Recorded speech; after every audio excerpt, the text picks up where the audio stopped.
District nka Kiruhura, Lakai na Rwengo niziraguza mu Ryantonde kandi kino kiretera imibazi yarahuka ku marwaro. Enshonga egeresiriho kwerarikiriza habo kuba amarwaro mingi obwo hatigarumu imibazi kandi abarwire bono beija buri izooba.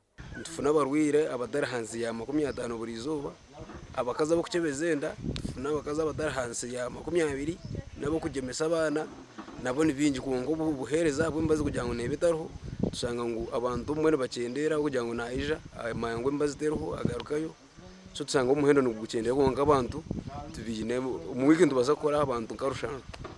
Eddagala abaha abakyala b'embuga tutuyinawo ddagala ekitanda tuyinawo kimu ebyo natubadde tukola ki tubisaba naffe batudduukirireyo.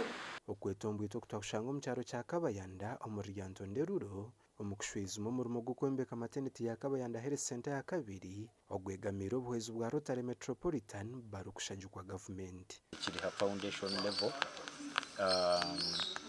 tutandika n'omwezi okwija ogwakana twenda kuteeka obusilabu then tutandike kwimusa ebisenge. Nenebaza ne gavumenti yaffe ennungi eyasalawo ngaffe abakabayanda oba mu nkago ekyewanula netuwa eddwaliro okulaba ng'etusembereza obuweereza okumpi n'abantu. Mukuru w'ebyomagara wa district gyeraganisa okureta emibazi erikumara omu bwire bwa hihi. Ministry of Health na NMS bariyo nibataho enkora kureba emibazi egyo okwerize kuhika abantu omu bwire mwena abantu bitu bataho amasiko eshaha yona emibazi nibaza kugitunga.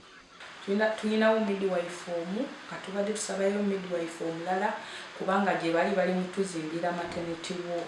Omurimo gw'okwombeka maternity gino gw'okumaraho miliyoni 8 kandi hasigire emyezi 3 yonka okwombeka maternity gikukahwa. Gasha kwa Sandeke William.